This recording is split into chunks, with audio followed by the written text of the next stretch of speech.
The lesson often begins quietly, without announcements or explanations. In Australia, daily life presents itself with a restrained confidence that contrasts sharply with the expressive rhythm many Americans are accustomed to. Streets feel less performative, conversations less urgent, and the environment carries a sense of self-containment. The absence of constant signaling status, ambition, urgency creates an atmosphere where meaning is conveyed through pace rather than words.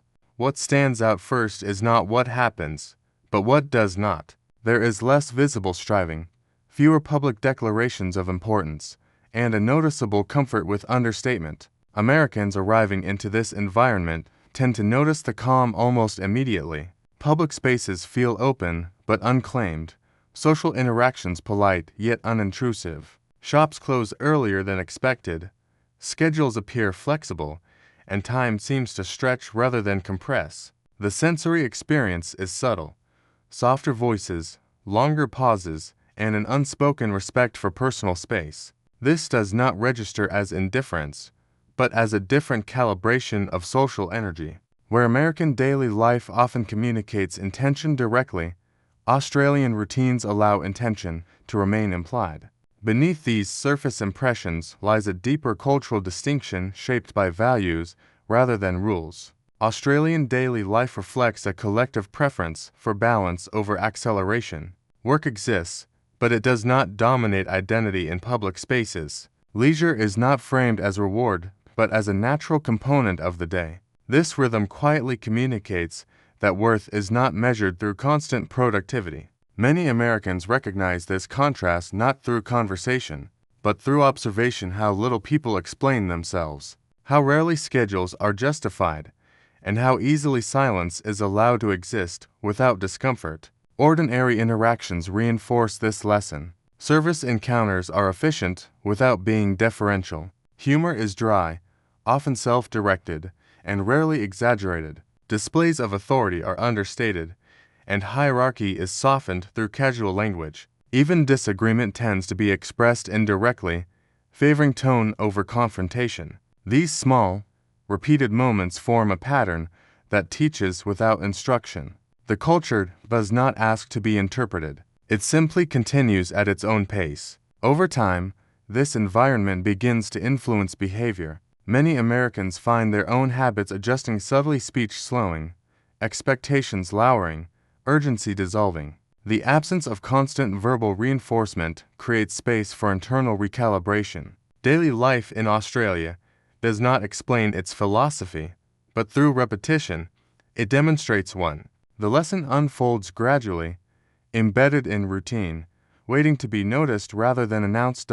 This quiet demonstration extends into how Australians relate to success and failure. Achievement is acknowledged, but rarely amplified. Ambition exists, yet it is carefully muted in public settings. Americans often observe that milestones are treated as personal fact rather than social statements. Promotions, income, and long-term plans are discussed sparingly, if at all. The absence of overt comparison creates an environment where competition feels subdued, almost private. What is learned here is not a rejection of effort, but a reluctance to let effort define social worth. The physical landscape reinforces this message. Cities are designed to coexist with open space rather than conquer it.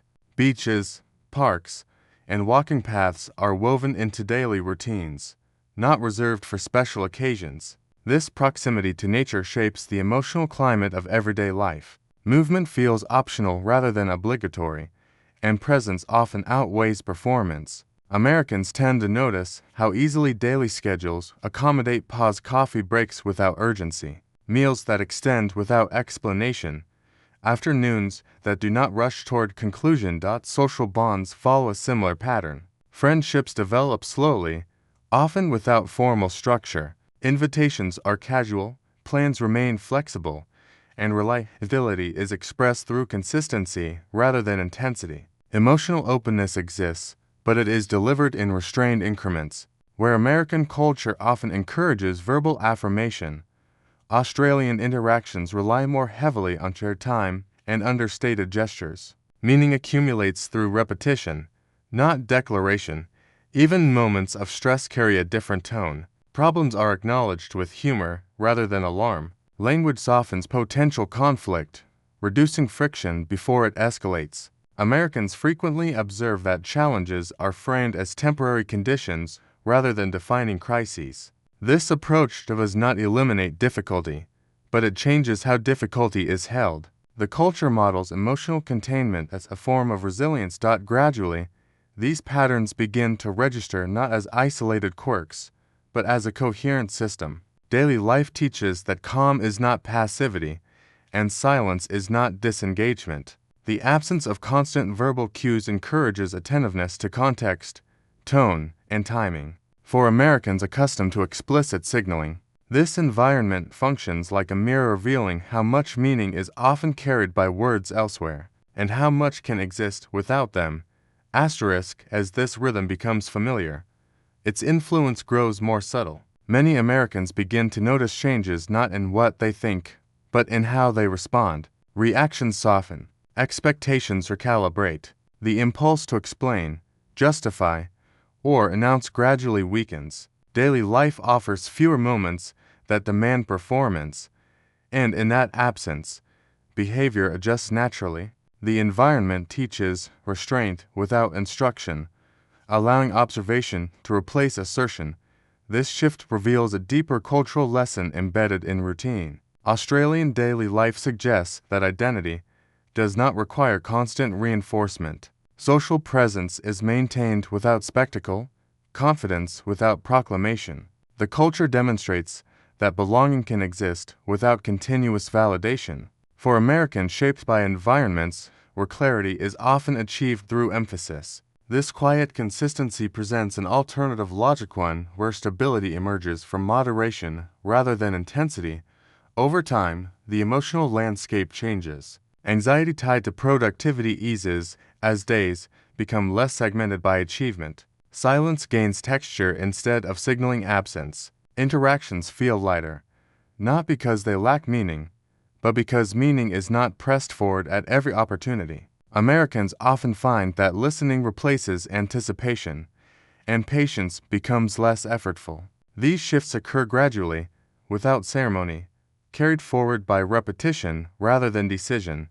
The most enduring lesson is not found in any single moment, but in accumulation.